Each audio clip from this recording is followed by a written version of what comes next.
O mercado financeiro não permite que você fique parado. Por isso, criamos o Genial 360, um programa exclusivo para você ampliar a sua visão de mercado. Você vai ficar 3 dias lado a lado de quem é referência no mundo dos investimentos. Aprendendo os conceitos aplicados pelos nossos especialistas. Fazendo relacionamento com quem realmente vive o mercado. E tendo a oportunidade de se conectar e entender as estratégias adotadas pelo CEO de uma das plataformas de investimento que mais cresce no país. Mas atenção, as vagas são limitadas, afinal queremos que você interaja diretamente com esses grandes profissionais. Garanta agora a sua vaga. Fala aí pessoal, boa noite, sejam bem-vindos a mais um podcast Genial Analisa. Como eu sempre digo aqui, na verdade, todos os episódios, todo mês a gente traz aqui o nosso economista-chefe, o Zé Márcio Camargo, para fazer basicamente um update macroeconômico. Nesse update ele fala sobre juros, fala sobre inflação, fala sobre os assuntos mais quentes do momento, responde as dúvidas aqui da galera que manda no chat, manda também no meu WhatsApp pessoal, tem bastante pergunta para fazer para ele hoje. Então fique super à vontade, use aqui o chat, se inscreva no canal, ative o sininho, deixe seu like porque isso ajuda demais. Antes de apresentar o Zé e passar a palavra para ele, aqui do meu lado eu tô com o Igor. Fala aí, Igor. Fala aí, Brunão, sempre pessoal, aqui. Boa noite a todos em casa, pessoal da bancada aqui, boa noite. Você é nosso analista aqui do que você é mesmo? O Capital Goods e Transportation e Logística, mais conhecido como bens industriais, logística e transportes, então tem um monte de empresa, indústria, locação, empresas de transporte aéreo. Muita coisa. Isso aí, coisa pra caramba. E também estamos aqui com o Luigi Viz, certo? Nosso especialista certo. de investimento, a primeira vez aqui no podcast. Obrigado por estar aqui. Uma alegria. Obrigado pelo convite. Estava a fim de participar já faz um tempo. Estou feliz aí de estar participando, ainda mais com o Zé Márcio na primeira vez. Pô, show de bola. Bem O que você faz aqui na Genial? Só para o pessoal entender. Eu sou assessor de investimentos, então meu papel aqui é justamente auxiliar os nossos clientes a construir as suas carteiras de investimento e navegar os diferentes mercados, ajudar os investidores a alinhar a carteira aos perfis de cada um. Pô, show de bola. É isso aí. Tem tudo a ver com falar de macro também, né? É No isso fim das aí. contas. Estamos aqui com o Zé. Valeu, Zé, por estar aqui de novo. Uma alegria. Sem uísque, mas dessa vez com pão de queijo. O pessoal falou que você é de Minas, né? Então tá aqui o pão de queijo para sua expectativa aqui do podcast. Tá ótimo, muito obrigado. Um prazer enorme estar aqui novamente. Vai ser muito bom conversar um pouco mais agora. Vamos falar um pouquinho sobre macro. Boa.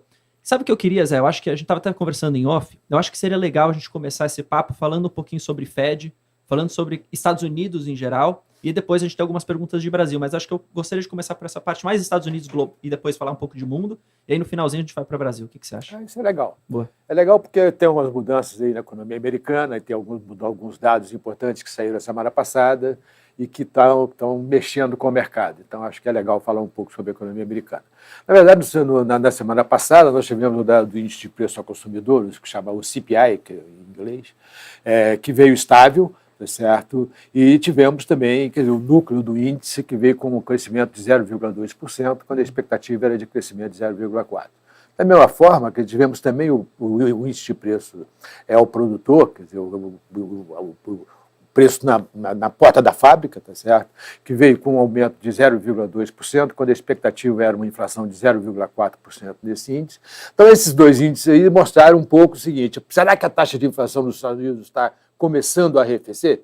Será que ela parou de acelerar? Porque a taxa de inflação dos Estados Unidos estava acelerando muito fortemente, aí, pelo menos até a semana passada.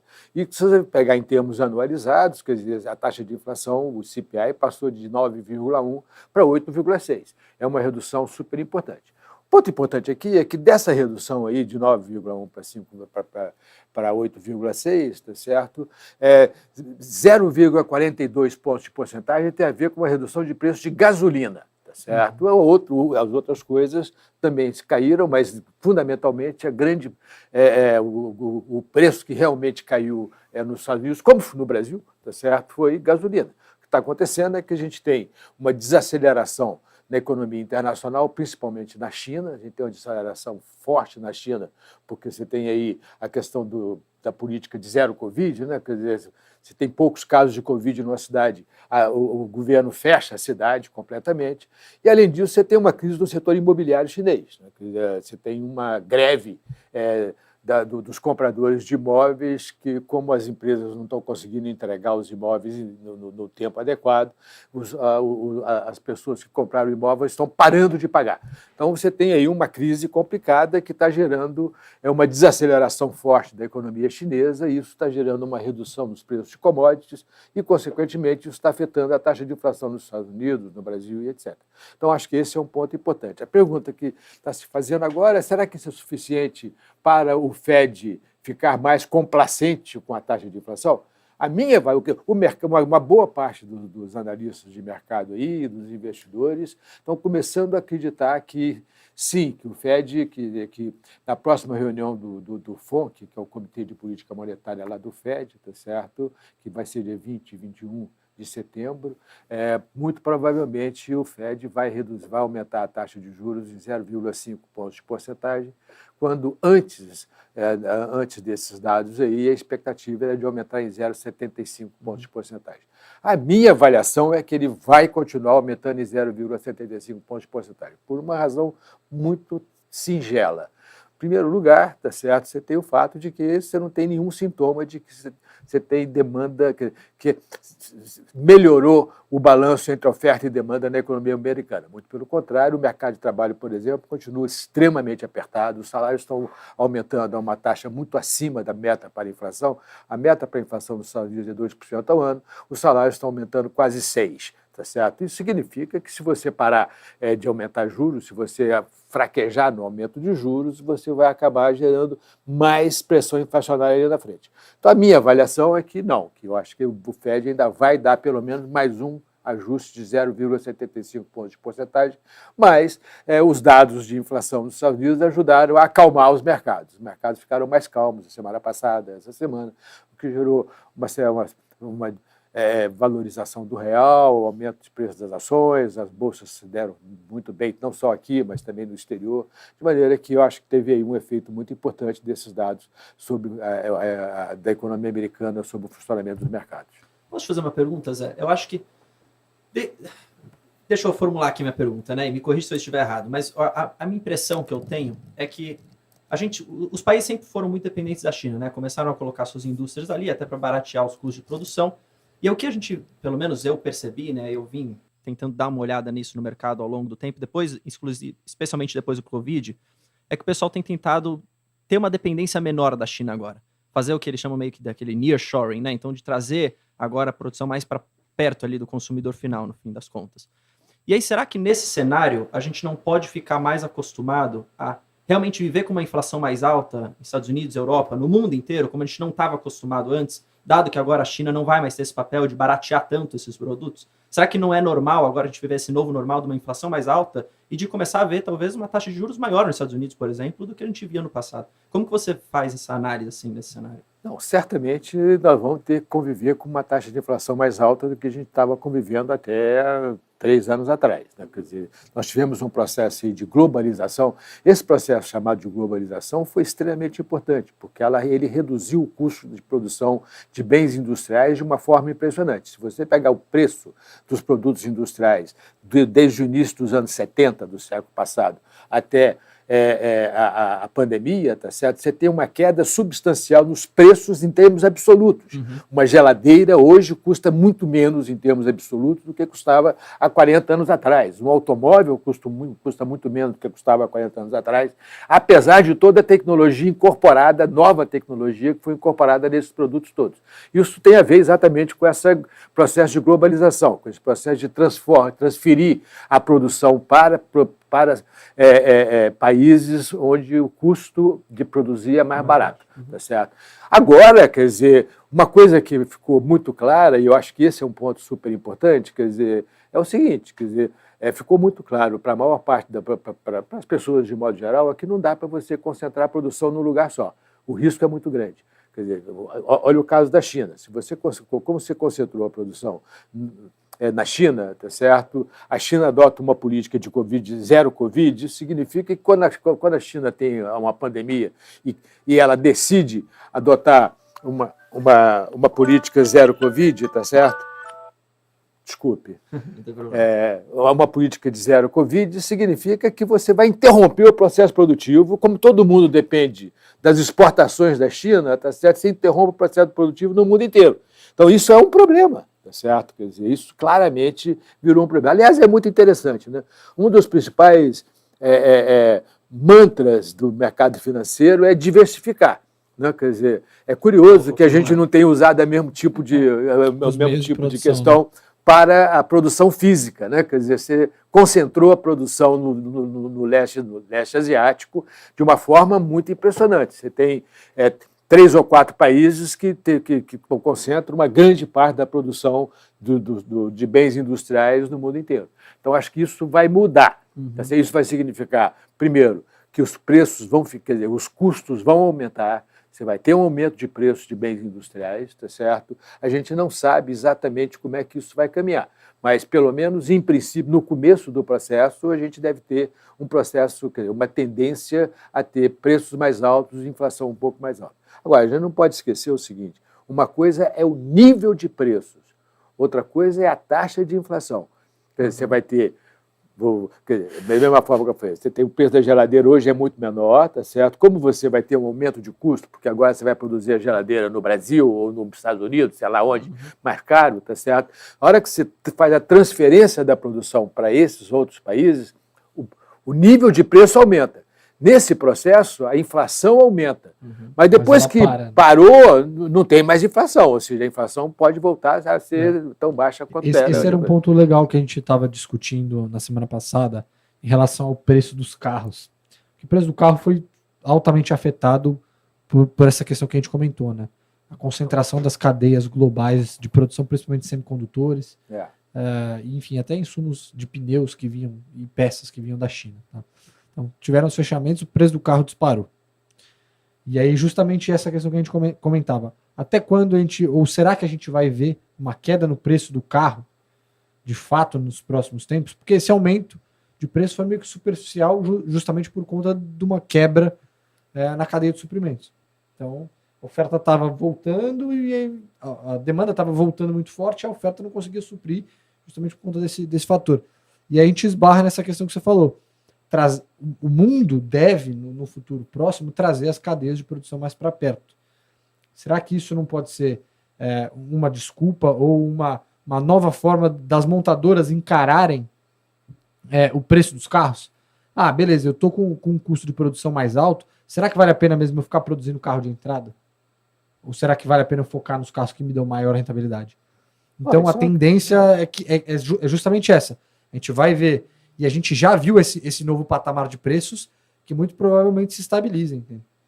Pois é. Quer dizer, a pergunta é exatamente na transição você deve esperar uma tendência a aumentar a taxa de inflação, que é o que está acontecendo neste momento, exatamente no mundo inteiro. Né? Quer dizer, o que aconteceu no mundo inteiro foi que você teve a pandemia, teve aquela coisa, todo mundo fica em casa, para de trabalhar, para de produzir, porque afinal de contas você está preservando a vida, independentemente se é correto ou não é, não estamos discutindo isso aqui, tá certo? Então, mas de qualquer forma você parou a produção, quer dizer, na hora que você faz isso, você demite o seu trabalhador, você rompe as suas cadeias de fornecimento e etc. Aí o que acontece? Os governos fizeram políticas fiscais extremamente agressivas, deram dinheiro para as pessoas. Isso aconteceu no Brasil com o auxílio emergencial, aconteceu nos Estados Unidos muito mais do que no Brasil, aconteceu na Europa, tá certo? Ou seja, o que aconteceu foi que a renda das pessoas não caiu tanto assim porque os governos deram dinheiro para as pessoas. Se a renda não caiu, a demanda também não caiu. Mas a oferta caiu muito porque exatamente as pessoas não foram trabalhar.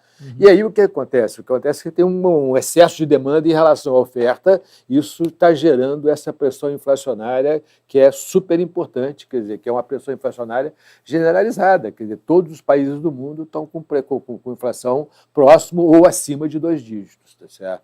Os Estados Unidos estavam com 9,1, a Europa está com 9,6, o Brasil está com 11, tá certo? Mas é generalizado, isso não é um problema brasileiro, isso é um problema que tem a ver com a reação à pandemia. De um lado, não produzir nada, a volta da oferta é muito mais difícil, né? Você mandou seu trabalhador embora, recontratar o trabalhador, difícil pra caramba. Você tem que procurar o trabalhador, encontrar o trabalhador correto, aquele que tem a qualificação que você quer, tá certo? Mesma coisa é o fornecedor. A própria indústria de siderurgia, para você desliga um autoforno para você religar são meses. Exatamente. Atingir o nível de certo? produção. Então, quer dizer, é esse processo que a gente está vivendo nesse momento. Tá certo? Acho que é um processo super importante. Voltando um pouco para a história da Fed Funds, da taxa de juros, o patamar da taxa de juros dos Estados Unidos, no primeiro semestre desse ano, foi o grande motor dos multimercados. Os gestores brasileiros pegaram na veia essa mudança de patamar dos juros americanos, até ganharam dos americanos nesse jogo, né? Acho que os gestores brasileiros estão muito acostumados. Só dá uma viradinha aqui para você não ficar de costas para a câmera. Tá. Aí, a câmera tá ali? É, tá. boa. E os gestores brasileiros pegaram muito bem essa reprecificação da taxa de juros lá fora. Foi a grande motor dos fundos multimercados, tivendo uma rentabilidade espetacular agora nesse primeiro semestre de 2022. Olhando para o segundo semestre, para o ano que vem, muitos fundos reduziram, alguns zeraram, mas você tem hoje precificado na curva nos Estados Unidos que já pode ter corte na Fed Funds no ano que vem. Já tem na curva precificado isso, que a taxa de juros vai ter o tal do Fed Pivot, né, que o Fed vai ter que parar de subir os juros porque está vindo uma recessão que vai chegar a qualquer momento e o Banco Central americano vai ser obrigado a parar de subir os juros e no ano que vem até cortar os juros. Então, basicamente, na curva já tem muito disso precificado. Você acha que movimento que você acha que é mais provável que aconteça, já olhando não para a próxima reunião, mas olhando para 2023? Você acha que realmente tem uma grande probabilidade de vir essa recessão e forçar a mão do Fed a, digamos assim, jogar a toalha e ter que parar de subir os juros lá? Eu acho difícil. Eu acho difícil exatamente porque o mercado de trabalho americano está muito apertado. A gente tem uma taxa de desemprego de 3,5% da força de trabalho, é muito baixa, mesmo para os padrões pré-pandemia, tá certo? Você está gerando muitos postos de trabalho todos os meses. A última estatística mostrou que você gerou 520 mil postos de trabalho no mês de julho, tá certo? É muita coisa. Você tem uma quantidade grande, mais de 1 milhão de vagas, tá certo? Não preenchidas, quer dizer, tem mais vagas do que trabalhadores procurando emprego. A oferta de trabalho caiu em relação à pandemia, ou seja, o mercado está super apertado, o mercado de trabalho. E o mercado de trabalho é fundamental nesse processo, porque se o mercado de trabalho está muito apertado, numa economia em que o mercado é muito importante, você deve esperar que os salários vão continuar crescendo a uma taxa relativamente alta, porque quando você tem uma taxa de desemprego muito baixa, o poder de barganha dos trabalhadores aumenta, os salários aumentam. Quando você tem uma taxa de desemprego alta, o poder de barganha cai e os salários não aumentam tanto. Então, quer dizer, você está numa situação que até o mercado de trabalho responder ao aumento da taxa de juros, ainda vai demorar bastante tempo. Isso não acontece de uma hora para outra, tá certo? Eu acho que, muito provavelmente, a gente vai chegar aí numa taxa de uns Fed Funds de entre 4% e 4,5%, esse é o número que está na minha cabeça nesse momento, mas deve ficar aí nesse número durante bastante tempo. Tá falando de mercado de trabalho, eu lembro que o Bruno comentou uma questão que eram os americanos que eles estavam pulando de emprego. Eu trouxe num fechamento da sexta-feira que eu fiz, era basicamente o spread de salário entre alguém que ficava no emprego que está e se trocasse. Então você tem um spread muito grande. Então as pessoas que estão, como não tem gente para preencher as vagas, eles estão pagando salários ainda maior para o cara sair de onde ele está para ir para o outro emprego. Exatamente. Então você tem esse impacto também, né? Você aumenta o rendimento da pessoa ali, ela consome mais, né? Vai demandar. Esse é o processo. O processo é exatamente esse, que as pessoas olham e falam, pô, eu vou mudar de emprego porque tem uma chance melhor ali, pô, vou trabalhar lá, tá certo? Então acho que esse é um processo que está acontecendo e é muito importante. Não dá para, quer dizer, eu acho que é difícil você parar a inflação no momento em que, sendo que o fato de que você tem uma taxa de inflação de 8,6% faz com que a situação se torne pior ainda, porque as pessoas olham para frente e falam, pô, se a inflação é 8,6%, eu quero meu salário cresça no mínimo 8,6% para eu não perder poder de compra, tá certo? Se o mercado está muito apertado, a tendência é que os salários cresçam muito. Então, reverter esse processo não é simples. E por isso que eu acho que é pouco provável que a gente consiga ter queda de juros no primeiro semestre do ano passado. A crise energética na Europa pode derrubar a economia alemã, não pode ter um efeito global? Certamente. A crise energética. A Europa está... Eu acho que a Europa está muito próximo de uma recessão forte, exatamente por causa da crise energética e por causa das expectativas. Se você pegar o índice o índice de confiança dos investidores na Alemanha teve uma queda extremamente importante no índice divulgado hoje, né? Quer dizer, de menos 53 para menos 57. Então, quer dizer, é muito pessimismo. A Alemanha está numa situação muito complicada. Isso tem a ver exatamente com essa questão da oferta de energia, né? Quer dizer, só a ameaça da Rússia de cortar o fornecimento de energia para a Europa já é um problema muito grave, independente deles cortarem ou não. Só o fato de que será que vai cortar já afeta muito as decisões econômicas na Europa. Isso é verdade na Alemanha, mas na França e etc. Então, acho que esse é um ponto super importante. Eu acho que a Europa está muito próximo de uma recessão forte. Tem uma pergunta aqui do chat, do Eero Catani, falou assim: Zé, os grandes mercados consumidores da China estão em recessão. Por que o Brasil, que é tão somente um exportador para a China, irá continuar com um PIB positivo em 2023? Bom, a gente tem uma ideia muito concreta de por que a economia brasileira está tão resiliente a esse cenário internacional complicado, desafiador que a gente está vivendo, né? Que a gente tem um cenário internacional extremamente desafiador. Nós tivemos uma pandemia, tá certo? Uma pandemia muito importante, e logo depois temos uma guerra. Ou seja, a gente tem dois fenômenos que são raros, na verdade, mas que afetam negativamente o comportamento das economias de modo geral.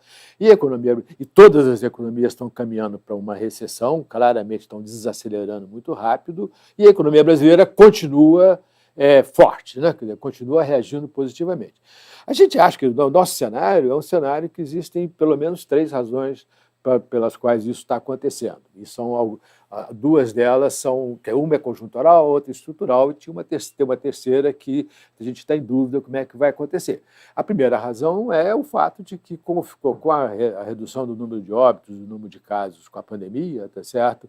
Você começou a acabar com essas medidas de restrição à mobilidade, os lockdowns e etc. E nossa avaliação é que a volta das pessoas ia ser muito forte. As pessoas iam voltar a consumir, a demandar serviços de uma forma muito impressionante. Você cantou muito já há bastante Como tempo. aconteceu depois da gripe espanhola. Isso não é uma novidade. Depois da gripe espanhola, lá em 1919, tá certo? A volta das pessoas para a normalidade foi excepcional. As pessoas queriam sair de casa, como está acontecendo agora. Tá certo? As pessoas querem sair de casa, ir para o restaurante, conversar com os amigos, ir para o campo de futebol.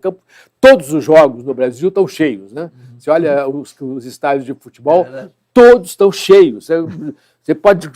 2 times da 3ª divisão jogando, tem um monte de gente para ver, tá certo? Que é curioso. O Cruzeiro está na 2ª divisão, lá bateram recorde de público. Exatamente. Então, quer dizer, eu acho que esse é um ponto importante. Isso significa aumento da demanda, consequentemente, manutenção do crescimento. O segundo ponto que eu acho que é muito importante é o fato de que o Brasil fez um conjunto de reformas estruturais extremamente importante nos últimos 6 anos. Fizemos uma reforma trabalhista, a liberalização da terceirização, o fim da TJLP, a autonomia do Banco Central, fizemos a reforma da Previdência, novos marcos regulatórios das ferrovias, saneamento, cabotagem. Eu não vou falar tudo aqui porque não dá tempo. Mas foi muito impressionante. Isso significou o seguinte: a taxa de investimento saiu de 15,5% do PIB em 2017 para 21,5% do PIB agora. É um aumento da taxa de investimento espetacular, tá certo? Isso tem a ver com as reformas que foram implementadas aí. Os mercados estão funcionando melhor. Eu gosto de brincar com meus alunos, as pessoas quando conversam sobre economia, que eu falo: olha, que eu nunca imaginei que eu ia conseguir passar 2 anos sem entrar num banco. E eu agora não entro mais em banco. Tem 3 anos que eu não entro num banco. Isso tem a ver com as reformas que foram feitas no mercado de crédito, o PIX, tá certo? A coisa dos cartões de crédito. Ninguém mais usa. A utilização de dinheiro físico diminuiu muito, exatamente porque ficou mais fácil usar outras formas de dinheiro.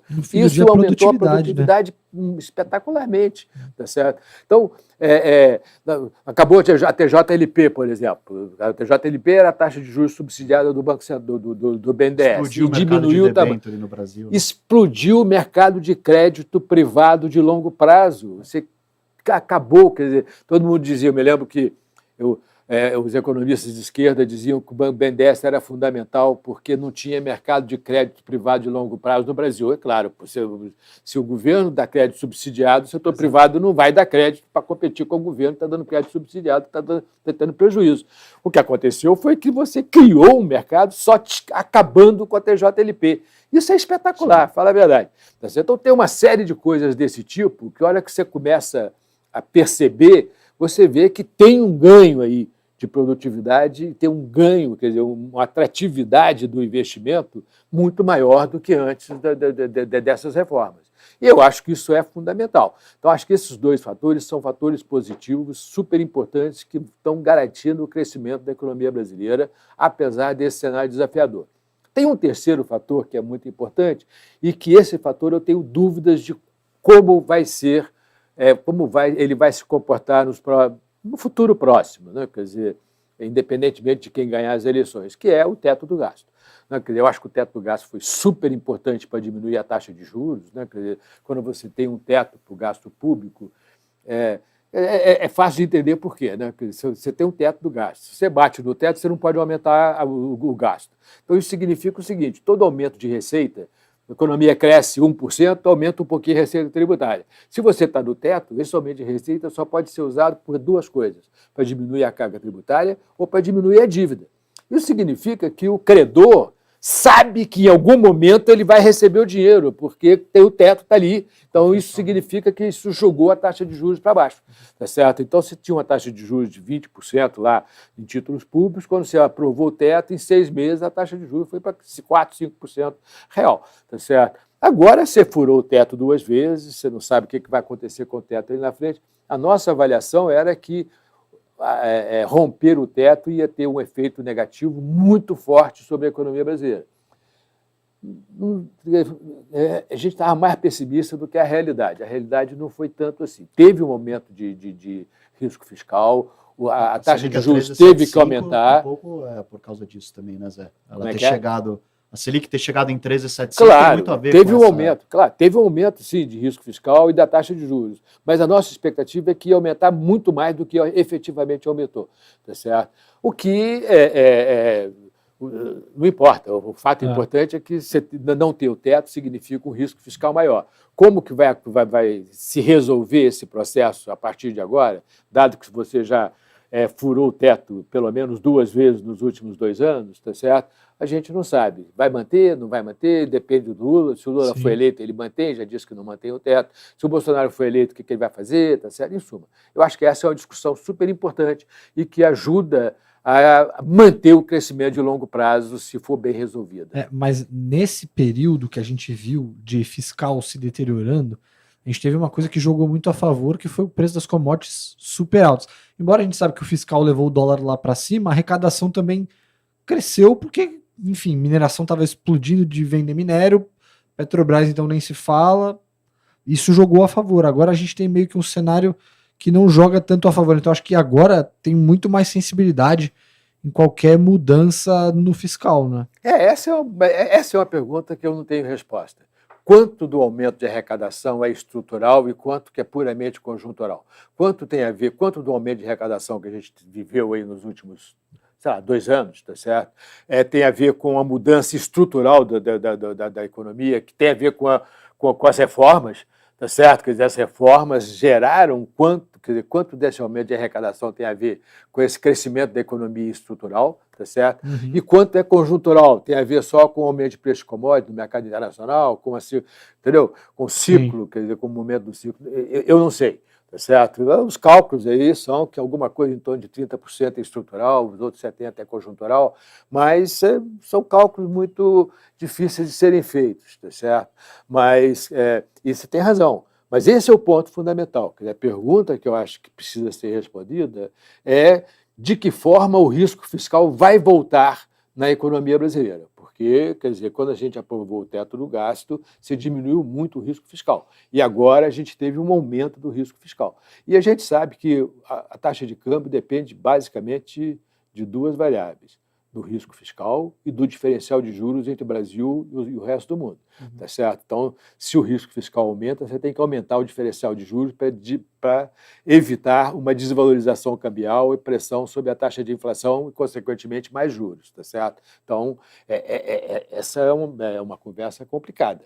Então, se você tem um aumento do risco fiscal, você vai ter que aumentar a taxa de juros. Esse é o ponto importante para evitar uma aceleração da taxa de inflação. Eu lembro quando a gente falou sobre que teve a primeira PEC, né, que rompeu o teto, você falava justamente isso, o mercado trabalhava com o cenário de juros em um patamar, rompeu o teto... É outro patamar. Eu tenho uma pergunta, falando um pouco dessa questão de mais grana, mais dinheiro em circulação, né? Então, a gente teve, né, pela pandemia, o governo injetando mais dinheiro, né, dando os auxílios para as pessoas, isso obviamente causou esse aumento na inflação, falando aqui de Brasil. E aí depois a gente começou a ter uma queda, né, enfim, a queda de inflação, começa a se falar, né, muito desse corte de juros, até quanto que vai ali o Banco Central. Só que o que a gente viu, tem um gráfico, né, que a gente pega até no Bloomberg de Money Supply, ali o M2, se eu não me engano, esse é o nome do gráfico, a gente vê um repiquezinho agora, né, com o governo voltando a dar dinheiro. E a grande questão, dúvida que fica na minha cabeça é, até que ponto talvez a gente não veja, talvez a inflação voltar a subir e esse corte que a gente está prevendo, essa parada, vamos colocar assim, em 14%, será que ela realmente vai acontecer agora ou será que vai demorar um pouco mais, né, para o Banco Central começar a baixar os juros aqui? Como que você olha isso, Zé? Não, quer dizer, a gente acha que lá no nosso cenário é um cenário de mais de manutenção da taxa de juros em 13,75%, pelo menos até o segundo trimestre do ano que vem. Certo? Isso vai significar uma taxa de juros real muito alta. Esse que é o ponto importante. Mas tem a ver exatamente com essa questão do risco fiscal. Tá certo? Concretamente, o que está acontecendo é que você tem aí algumas políticas fiscais que são expansionistas, né? Quer dizer, você tem essa redução do ICMS na gasolina, telecomunicações, energia elétrica. Isso é muito expansionista. Isso gera um aumento de renda real das famílias que é espetacular. As pessoas não têm ideia de quanto que isso significa, tá certo? Nossa conta, isso mais o Auxílio Brasil, tá certo? O voucher caminhoneiro, a coisa do gás, tá certo? Nossa estimativa é que isso aí vai significar alguma coisa em torno de 1,2%, 1,3% do PIB em 6 meses. É muito dinheiro para a economia brasileira. Isso vai significar um aumento de demanda super importante. É possível que isso mais do que contrabalance o aumento de taxa de juros que já aconteceu, tá certo? Então, por outro lado, como você tem a diminuição de impostos, você vai ter menos pressão inflacionária também. Então, eu acho que o Banco Central vai parar e vai ver o que está acontecendo, porque, afinal de contas, daqui a pouco você vai ter, quer dizer, mas não é nada claro que esses 13,75 é sustentável. Pode ser que o Banco Central tenha que aumentar um pouco mais ali na frente. Nesse momento, tá certo, faz todo o sentido do mundo parar, na minha avaliação. Mas querendo ou não, o BC está com a bola no pé agora, né? Ele tem meio que um tempo para parar e analisar o que está acontecendo diferente do Fed. Exatamente.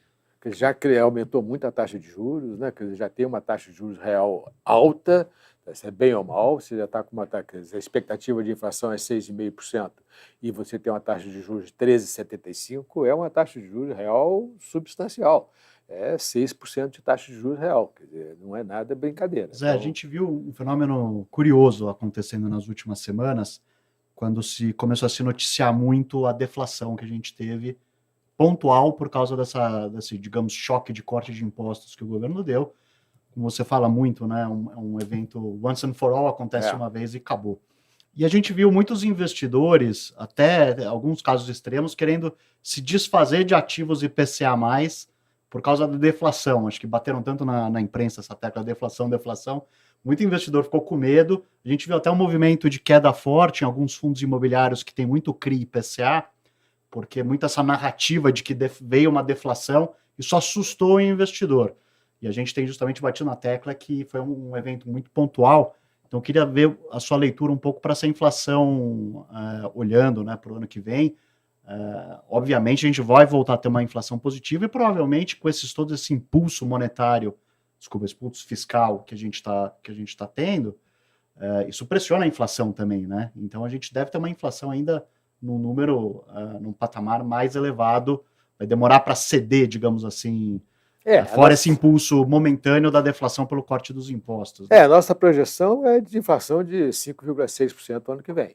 Ou seja, não é uma inflação tão baixa assim, tá certo? Quer dizer, a gente teve essa deflação aí de julho, agosto, acho que setembro já vai dar uma pequena inflação, mas julho e agosto tem a ver com a redução de impostos, é o once and for all, como a gente estava falando. Quer dizer, aconteceu porque você diminuiu o imposto, por exemplo, se diminuiu o imposto de gasolina no Rio de Janeiro, tá certo, de 35% para 18%. Bom, isso significa uma redução, quer dizer, uma queda substancial no preço da gasolina na bomba. Tá? Então, quer dizer, eu acho que esse é um ponto importante. Isso aparece lá no índice de preço. Agora, é uma vez só. Tá, não vai ter mais a redução de impostos. Agora, quer dizer, o imposto vai ficar em 18%, vai ficar em 18%. Acabou. Então, é a mesma coisa para a eletricidade. Tá certo? Diminuiu para 18%, agora no Rio também era 36% o imposto sobre energia elétrica, agora é 17%. Pô, cara, é uma diferença monumental. E o ponto importante é que isso é parte, são produtos que são uma parte muito importante da cesta de consumo das famílias, de modo geral. Todo mundo consome energia elétrica, todo mundo consome celular, todo mundo consome combustível. Tá certo? Então, todo mundo vai ter ganho de renda real.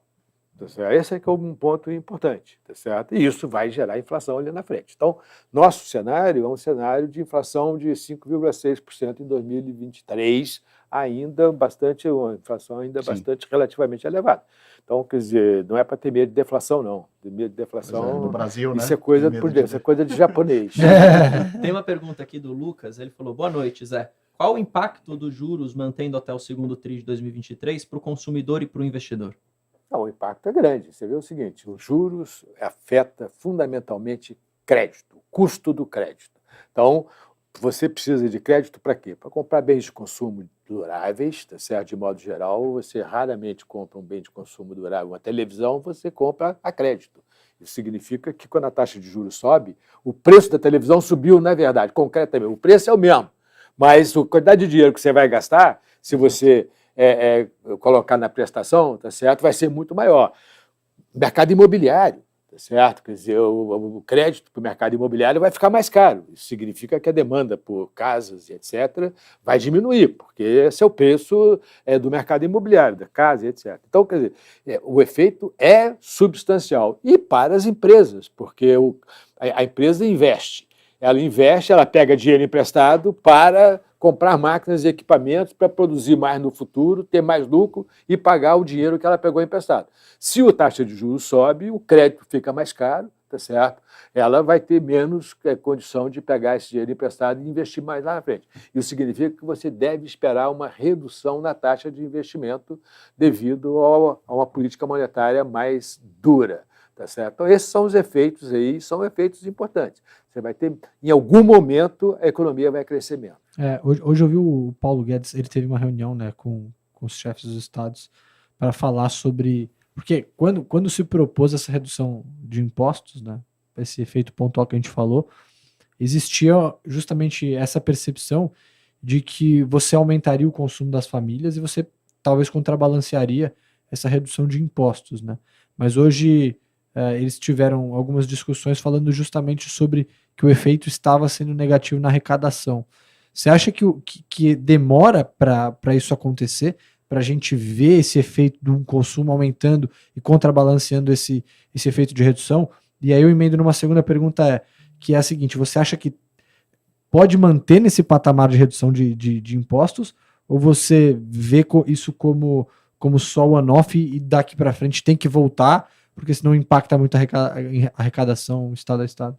Não, eu acho o seguinte, primeiro, quer dizer, você teve a redução de impostos agora, em julho, tá certo? As pessoas estão começando a ver ganho de renda agora, e uma parte disso vai significar aumento de consumo de outros bens e serviços, eu não sei quanto, Tá Mas certo? é rápido isso. Mas nos próximos meses, agora, nos próximos 2 ou 3 meses, isso vai aparecer. Você vai ter um aumento na demanda por outros bens, não tem a menor dúvida disso. Vai começar a sobrar dinheiro no final do mês, esse é o ponto. Em vez de sobrar mês no final do dinheiro, como a gente fica brincando, tá certo? Vai começar daqui a pouco a sobrar dinheiro no final do mês. Ninguém vai olhar e vai falar, opa, peraí, sobrou um dinheirinho aqui. Tá certo? E não tem nenhuma dúvida. E a hora que isso começar a sobrar, as pessoas vão gastar esse dinheiro. Algumas pessoas vão poupar, vão pagar dívida, etc. Tá certo? Eu acho que isso vai ser um processo. Agora, isso não significa que vai ser o suficiente para compensar a perda que teve na redução dos outros impostos aí, porque, afinal de contas, como eu falei, combustível, eletricidade e telecomunicações é parte da cesta de consumo de todas as famílias, tá certo? Como que isso vai distribuir com essa diminuição desses gastos, nós não sabemos, mas a minha avaliação é que o aumento de demanda vai ser suficiente para compensar uma parte da perda de receita dos estados, mas não deve ser suficiente para compensar tudo, porque se for suficiente para compensar tudo, os governadores estavam sendo idiotas, tá certo? Eles deveriam ter reduzido antes, tá certo? Deveriam ter reduzido antes os impostos sobre esses 3 produtos, que são super importantes, tá certo? E isso iria gerar um aumento de demanda por outros bens, tá certo? Que são menos importantes, o governador ia ficar popular, tá certo? Então, tem a questão também que a arrecadação tinha crescido muito, porque a arrecadação do ICMS do combustível é sobre um percentual do valor, que o valor subiu muito, então a base que eles estavam arrecadando estava muito maior. Então, a perda de arrecadação também uma parte foi como devolver um ganho de arrecadação enorme que eles tiveram quando teve o aumento dos preços dos combustíveis, né? Tem essa coisa conjuntural que é o aumento do preço dos combustíveis, é verdade. Mas acho que você tem que comparar, na verdade, com o período antes de ter o aumento do preço do combustível, tá certo? Então, acho que aí é que vale a pena olhar com cuidado. Então, eu acho que é isso, quer dizer, a gente não sabe ainda quanto que vai perder e quanto não vai perder. Mas eu não tenho nenhuma dúvida que vai aumentar a demanda por outros bens e serviços, isso é certo. Não tem nenhuma dúvida. Eu não acredito que vai compensar, mas algum aumento vai ter. Quero te trazer uma pergunta que o pessoal mandou aqui no meu WhatsApp. Falou assim, boa noite, Zé Márcio. Dado que o Brasil vem apresentando revisões de crescimento para cima e já fez, entre aspas, aqui, o dever de casa para conter a inflação, como que você vê o impacto de uma recessão na Europa, possivelmente nos Estados Unidos ou até na China, para o nosso mercado? Olha, quer dizer, se o mundo cresce menos, o Brasil vai crescer menos. Certo? Não tem jeito, o Brasil é parte do mundo. Né? Então, se o mundo está crescendo menos, o Brasil vai crescer menos. Por quê? Porque você exporta coisas para o mundo inteiro, você importa coisas do mundo inteiro, tá certo? Se você exporta commodities, por exemplo, para a China, se a China cresce menos, consome menos commodities, o preço das commodities cai, tá certo? Você vai exportar menos. Isso significa menos lucro para as empresas brasileiras produtoras de commodities e, consequentemente, menos dinheiro na economia brasileira. Então, tem um efeito sobre o crescimento da economia brasileira. Agora, isso é diferente de ter uma recessão, tá certo? Isso é diferente de ter uma recessão. Se a gente continuar na mesma trajetória de reformas que foram implementadas nos últimos 6 anos, se voltar a ter um comportamento fiscal responsável, tá certo? Vou chamar assim, né? E se a política monetária for correta, como está sendo, tá certo? Nesses últimos anos aí, eu acho que a gente vai poder crescer aí 3%, 4% ao ano sem grandes problemas. Eu acho que você tem aí essas reformas, são super importantes para gerar investimento de longo prazo, e é investimento de longo prazo que gera crescimento de longo prazo, tá certo? Então, desse ponto de vista, quer dizer, eu acho que a recessão mundial é um problema? Se a economia mundial entrar em recessão de verdade, a gente vai crescer menos, vai crescer 2%, vai crescer 1,5%, sim, mas é possível manter crescimento positivo se fizer o trabalho de casa corretamente. Zé, calma aí, antes de você fazer essa pergunta, só deixa eu falar aqui com o pessoal. Gente, se vocês puderem, por favor, deixa aqui o seu like, tá? Isso ajuda muito o programa. Eu sei que vocês gostam pra caramba sempre que a gente traz o Zé aqui. Então, deixa o like. A gente tem mais de 200 e poucas pessoas vendo aqui e só 100 likes. Isso é muito absurdo pela presença do Zé. Ele veio lá do Rio. Então, por favor, deixa o like, isso ajuda. Não custa nada pra você. E aproveite e se inscreva no canal, que a gente tá rumo a 200 mil inscritos. A gente tá com 103 mil, mais ou menos isso. Mas diga lá, Igor. Então, eu até queria voltar naquele tema que a gente falou lá no começo, de trazer as cadeias de produção para perto dos polos consumidores. Nearshoring, é isso, O diversificar, né, a produção global.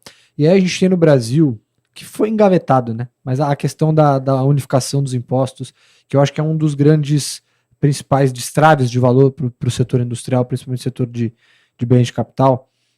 E eu queria entender e pegar um pouco da sua visão em relação à possibilidade do Brasil ser e se tornar talvez um dos agentes produtores na cena global. E eu digo isso por quê? Porque a gente tem energia barata, entre aspas, e uma mão de obra também dentre as mais baratas. Eu queria pegar um pouco da sua visão em relação a isso. O que você acha? Zona Franca de Manaus, ou não estamos aí atrás? Não, mas no próprio Nordeste tem... Não, quer dizer, eu acho o seguinte, acho que você tem um sistema tributário no Brasil muito confuso. Muito confuso. A China, a Índia era assim também.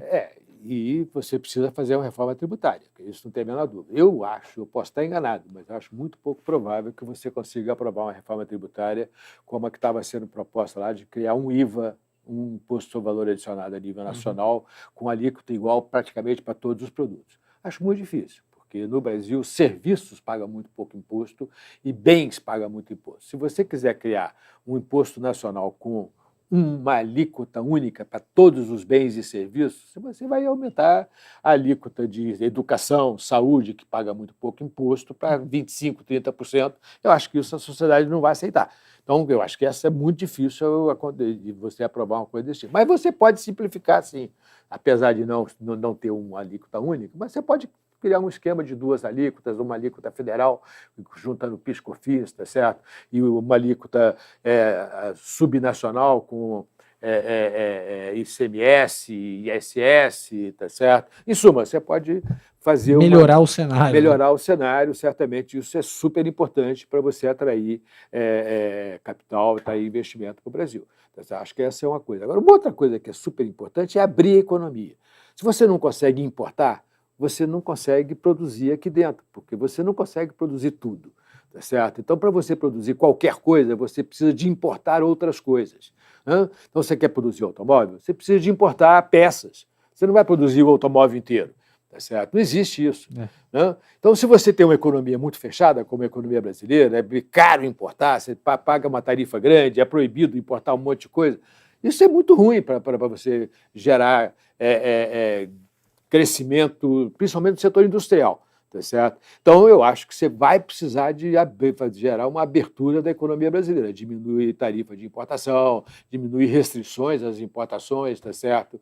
Essas coisas são super importantes. Eu acho que essas duas reformas são as duas reformas mais importantes neste momento para se você quiser efetivamente atrair fluxo de capital privado de longo prazo produtivo. Tá certo? E eu acho que o Brasil tem tudo para ser parte desse rearranjo internacional, mas é preciso fazer essas reformas. Boa. Quer mandar uma? Tem alguma pergunta? Não. Então, tem uma pergunta aqui do pessoal, deixa eu trazer do chat, que eu acabei perdendo. Aqui. O Joaquim, ele falou assim, oi, boa noite.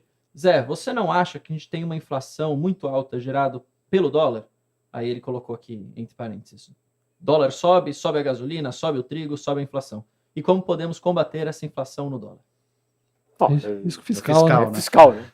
Esse é o ponto. Quer dizer, exatamente esse é que é o ponto importante. O fiscal determina, em grande parte, o comportamento do dólar, tá certo? E, quer dizer, o dólar afeta a taxa de inflação. Por isso que a gente defende tanto o teto, né? Não é porque exatamente, a gente é maluco, pô. Entendeu? Exatamente.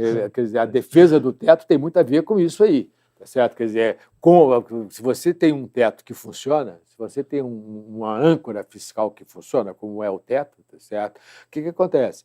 Você sabe que o investidor sabe que ele vai ter de volta o dinheiro dele quando ele precisar.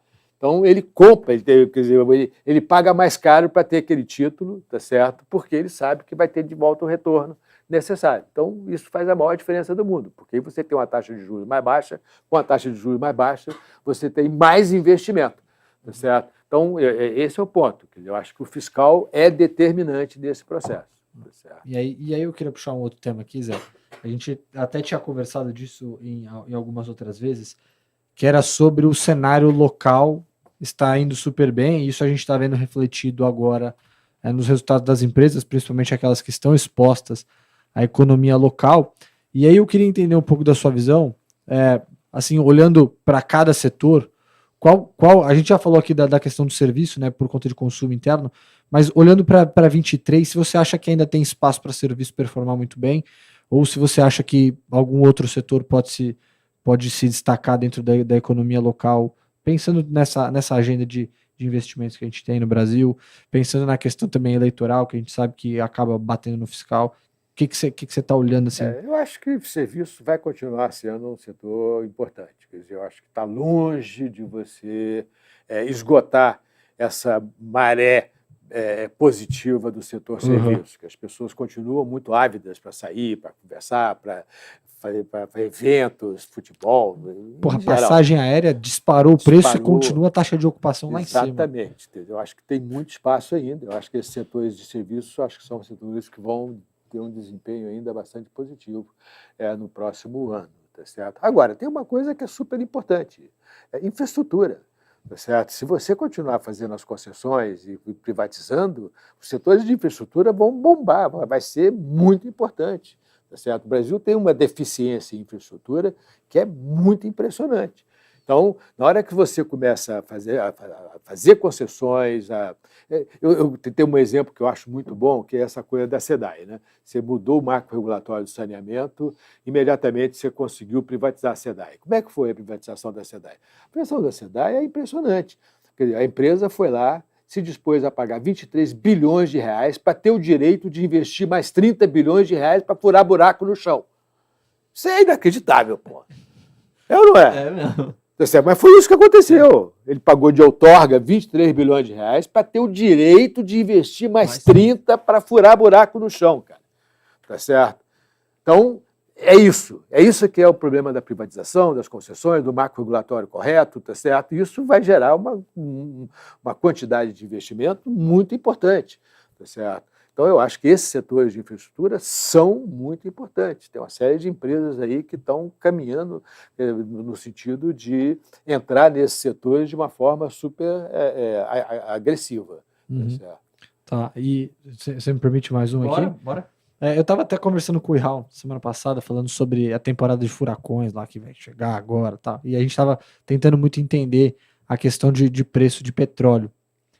Olhando para agora, para a temporada que a gente está passando sazonalidade boa ali, consumo lá em cima, a gente tem essa restrição ali, paralisação na produção, e aí isso naturalmente gera talvez uma manutenção do preço do petróleo de curto prazo em patamar elevado. E aí eu queria entender se isso está um pouco precificado ou se isso está na nossa conta agora e no cenário de inflação de 23. Porque assim, embora a gente esteja vendo o cenário de desaceleração global, a gente está vendo o preço de commodity, a curva longa caindo, no curto prazo parece que isso não deve acontecer de maneira tão acentuada. O problema né? do petróleo, na verdade, é que teve uma diminuição muito importante de investimento em energia suja, tá certo, nos últimos 5 anos. Sim. Então, você tem o investimento em furar poço de petróleo, novos campos de extração, muito, tá certo, nos últimos 5 anos, por causa dessa coisa do meio ambiente, tá certo, do aquecimento global, etc. Isso diminuiu a oferta de petróleo. Isso está fazendo com que o mercado seja um mercado bastante apertado, apesar da redução de demanda que está acontecendo. Então, desse ponto de vista, quer dizer, a pergunta é, essas restrições vão continuar? Eles vão continuar fazendo essas restrições ao combustível fóssil? Tá certo? Essa é uma pergunta que a gente não consegue responder, porque não depende só do Brasil. Tá certo? Então, eu acho que, pelo menos neste momento, tá certo, está tendo uma certa liberalização, porque está vendo que está faltando petróleo no mundo.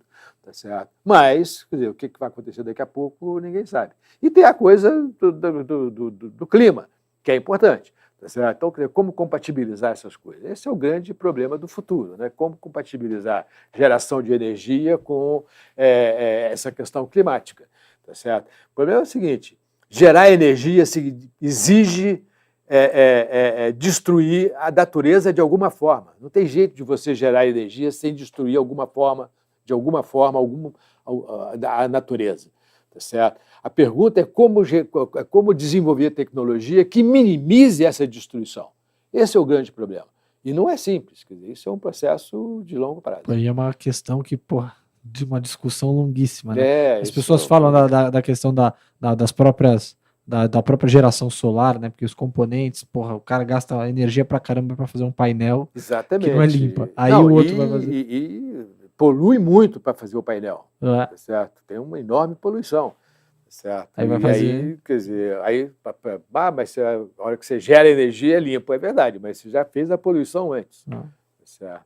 Aí o mundo não tem como se desvincular do petróleo de maneira tão Não, isso rápida. vai Né? demorar. A gente até trouxe um gráfico aqui outro dia que o mundo nunca consumiu uma fonte de energia menos do que ele consumia em anos anteriores. Então, por mais que você encontre substitutos para suprir a demanda energética cada vez mais alta, você nunca deixa de consumir a fonte O carvão está aí em valor absoluto. Exatamente. O carvão é uma delas, que embora a gente tenha trocado a predominância do nosso consumo de energia, em valor absoluto a gente consome sempre cada vez mais. Uma última pergunta para você aqui, Zé, do chat. Pergunta fora da caixa, o Capitão falou. O Zé acha possível que os BRICS criem uma moeda comum utilizada para transações comerciais que rivalize com o dólar? Não. Essa foi uma fora da caixa. E acho que não tem muita razão para fazer isso. Né? Quer dizer, tem um custo de criar uma moeda comum. E, quer dizer, até é muito bom você ter a sua moeda como sendo a moeda que é utilizada nas transações comerciais, etc. Só que isso exige um período, um tempo longo de maturação dessa moeda. Países, os BRICS não têm estabilidade suficiente. Nem política, nem econômica. Nem política, nem econômica para ter uma moeda que está certa. Agora, é claro que você pode fazer acordos comerciais utilizando as moedas dos países. Isso pode acontecer, mas eu acho que é uma minoria. A gente rivalizar com o dólar. A gente até chegou a ter uma. Até eu acho o seguinte, quer dizer, eu acho que tem uma coisa que aconteceu aí, que está acontecendo, e que pode eventualmente gerar essa tendência de sair do dólar. Que é essa coisa, esse negócio da invasão da Ucrânia pela Rússia, a reação do mundo ocidental à invasão da Ucrânia pela Rússia, independentemente de ser correto ou não ser correto, não estamos discutindo isso aqui, mas o ponto é o seguinte, quer dizer, na hora que você penaliza a Rússia... Perde credibilidade. Quer dizer, você proíbe a Rússia de participar do mercado financeiro internacional, de usar o dólar, tá certo, como moeda de comércio, você está, quer dizer, os Estados Unidos está olhando e dizendo para o resto do mundo, assim, olha aqui, ó, se você, é possível que isso aconteça com qualquer outro país, não só com a Rússia. É verdade que a Rússia atacou a Ucrânia, mas, tá certo, quer dizer, é complicado. Eles carregam esse fardo, né, de ter que ser a economia livre, porque a moeda deles é a corrente nas transações comerciais globais. Né? Não, mas abre precedente para falar assim. Então, quer saber? Deixa eu negociar por outra moeda. Exatamente. Que não seja pelo menos, eu tenho certeza, eu posso estar enganado, mas eu tenho certeza que a China deve estar tramando, já tentando negociar em parte, fazer uma parte das suas negociações com o yuan e a outra moeda que seja a moeda do outro lado da cerca. Tá certo? Mas tenho certeza que isso é uma quer dizer, é um caminho muito razoável. E é um caminho longo, né? Acho que a gente até conversou sobre isso, da questão do yuan se tornar uma moeda global como o dólar foi durante tanto tempo. Só que é uma questão que envolve toda a forma como a China está estruturada, né? Que não tem a liberdade de nada. É pouco crível, né? Esse é o problema. O problema é que a China não tem a credibilidade de um país democrático. Nem a previsibilidade. Nem a previsibilidade. Então, isso é difícil. Não é aberta. Quem é que vai estar disposto a usar yuan? Não sei, tá certo? Mas você pode criar incentivos para usar. A China pode criar incentivos para que outros países utilizem o yuan como uma moeda de troca. Tá certo? É possível? É possível. Tem um custo. Tá certo? A China vai estar disposta a pagar esse custo? Eu não sei. Tá certo? Mas acho isso é uma discussão para horas. Boa. Obrigado, Zé, pela sua presença. Obrigado foi super legal. Prazer. A gente fica na sua espera para o mês que vem. Vai estar próximo, né? Acho que da reunião do Fed, né? Quando você vier para São Paulo de novo. Certo? Vem por caos. Eu vou estar, na verdade, eu vou estar em Nova York do dia 17 ao dia 22. Pô, a gente vai para lá então para fazer o podcast. O Zé vai assistir a reunião lá no Fed. Vai estar com o Powell lá, porra. Vai ser depois disso. Boa, show de bola. Valeu. Vamos conversar com os investidores lá, ver como é que está A percepção sensação. um pouquinho antes das eleições, ver como é que está a percepção dos investidores em relação à economia brasileira, como é que está aí o sentimento em relação... Vai estar provavelmente no auge da disputa aí. Você vai estar na pesquisa da Genial no A Tiracola. Exatamente. Então, a ideia é um pouco fazer essa... Ele vai trazer a quentinha pra gente. Tá? Quando ele vier aí, pô. Aí que é bom. Valeu, Zé. Valeu, Luiz, por Valeu, estar aqui pessoal. também. Valeu, Obrigado. Igor. Pessoal, muito obrigado. A gente se vê no próximo episódio. Falou. Até a próxima. Você já é inscrito no nosso canal da Genial Investimentos, mas não está sendo notificado sobre nossas lives e vídeos novos? Então calma que eu vou te explicar como resolver isso. Posso clicar no botão inscrever-se, ao lado vai aparecer um sininho. Clique nele e depois clique em todas. Mas importante, certifique-se que as notificações estão ativadas no dispositivo. É só abrir o aplicativo do YouTube no seu celular ou o site do YouTube no computador. Clicar no ícone do seu perfil na parte superior à direita. Depois em Configurações, Notificações e siga os passos na tela para ativar as notificações de inscrições. Só assim o YouTube vai te manter por dentro de tudo que acontece aqui no canal com conteúdos novos todos os dias.